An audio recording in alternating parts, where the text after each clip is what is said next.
Hey everyone, welcome to Magnetic and Messy, the podcast where we embrace the highs, the lows, and the absolute chaos of figuring shit out in life to step into our most authentic magnetic selves. I'm Jazzy Luchini, your host and an entrepreneur, coach, spiritual baddie, and your go-to hype girl for all things business, self-growth, and just life in your 20s. This podcast is for the ones who crave an authentic life. We'll be talking all the real raw moments in life because it's both magnetic and messy, and we're here to own it. New episodes drop when I feel like it, but hopefully bi-weekly. So make sure you subscribe wherever you listen to your podcasts. Oh, and just a heads up, this show is unfiltered, full of spicy takes, and not always PG. So if that's not your vibe, you've been warned. Now, grab your coffee, wine, or whatever fuels your soul, and let's get into it.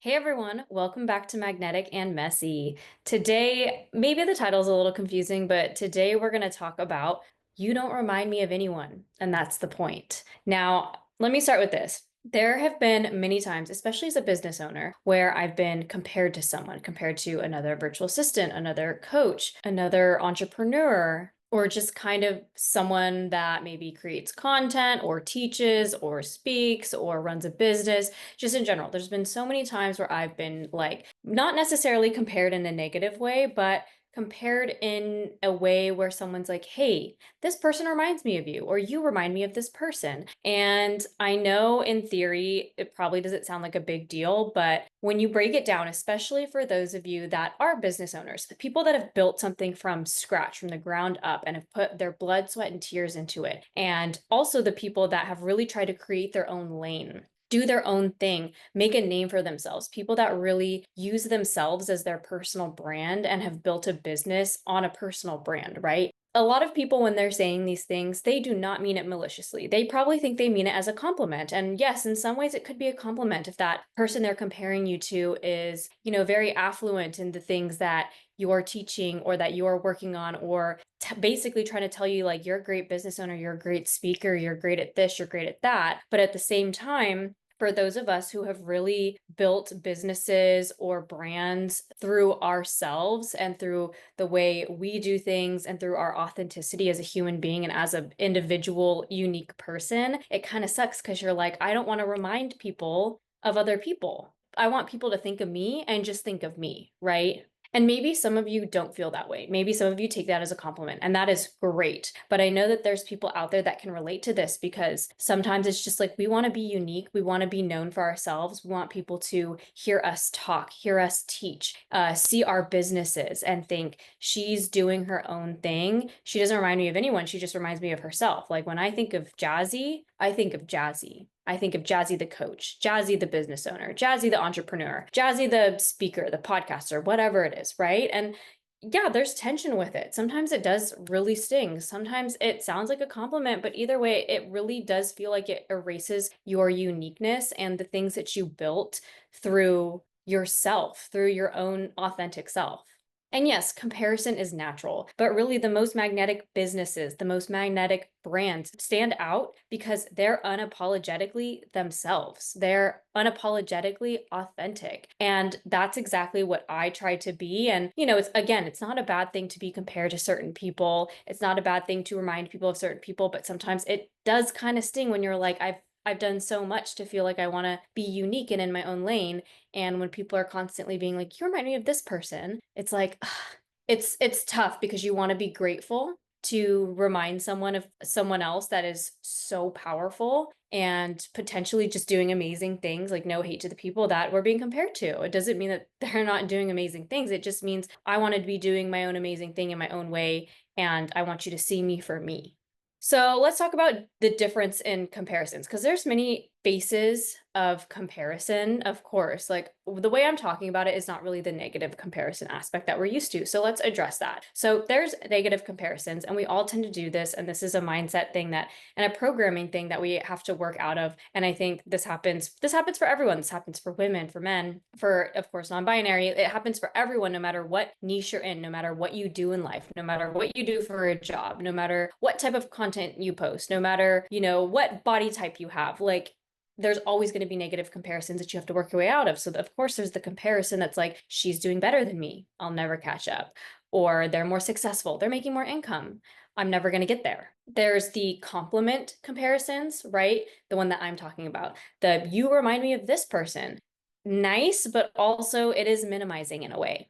And why that feels off is because our subconscious really craves individuality, right? Especially again, like those of us who have built personal brands through ourselves and through our own visions, and we've really dove into us as a person being part of our brand and our business.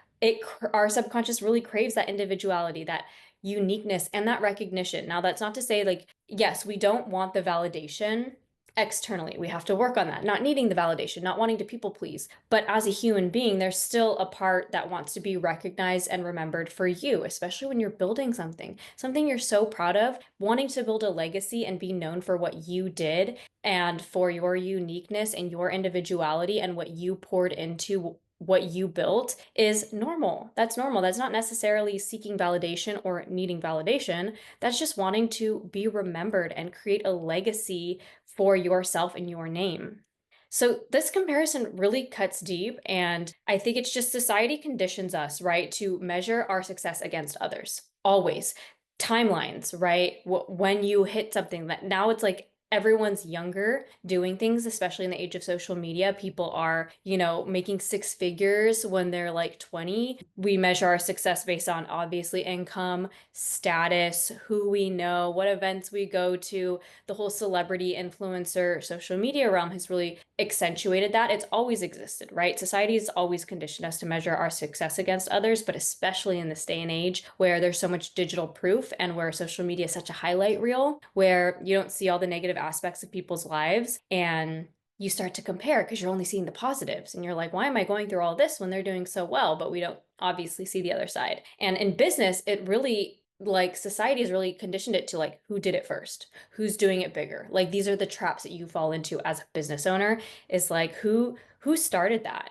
Are you copying them? Who's doing it bigger? Who's doing it better? Who's doing it in the most unique way? Like there's so many different traps, especially as a business owner.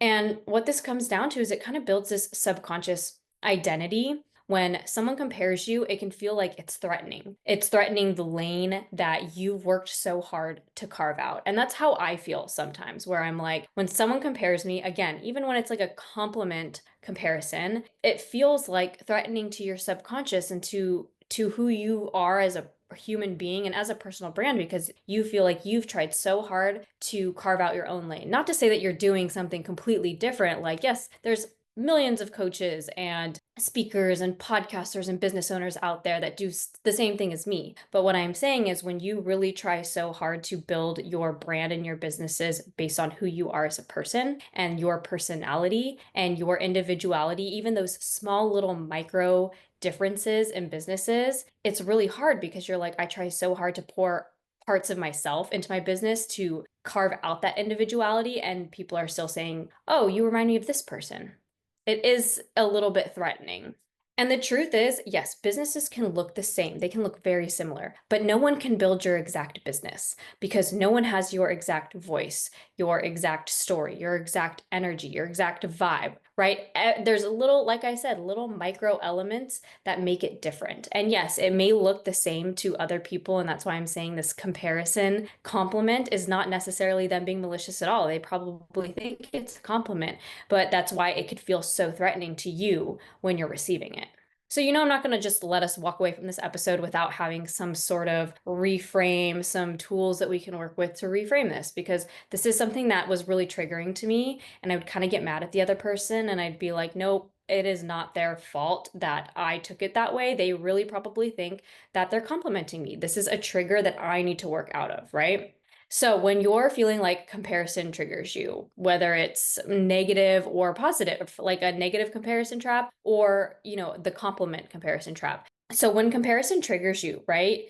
That positive compliment comparison is what I'm talking about. Use that as proof as you're in the arena, right? You're up there. People only compare you when you're noticeable. If you weren't close to that other person, you wouldn't even be thought of, right? So that's the point. Like you have to see it from this person's perspective where they think that they're complimenting you. You have to see, why are they saying this? They're not doing it to, make you feel small. They're doing it because they see something great in this person and they see something great in you. So you have to reframe it as like, If I remind them of greatness, it's because I embody it in my own way.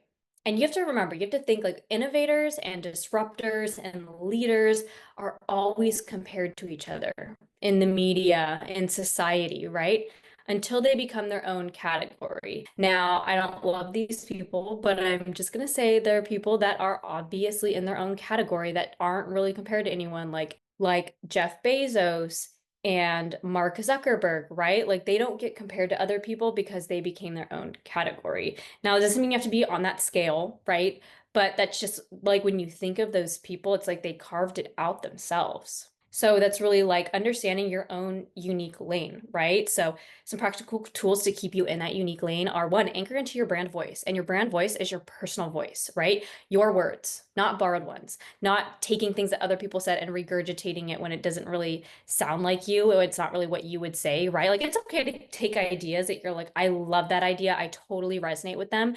And then turn it around and say it in your own voice, that's fine. But if you're just completely quoting people and you see it on social media all the time, there's maybe like a big celebrity or podcaster, or someone out there that says a quote and then other people try to claim it as their own, tons of other people, or people in history. There's a lot of historical quotes out there that people nowadays try to take it and claim it as their own, just word for word. There's a difference between resonating with something and using your own voice and your own story and your own resonance to like summarize that to people versus just regurgitating the same thing that someone else said in the exact same way.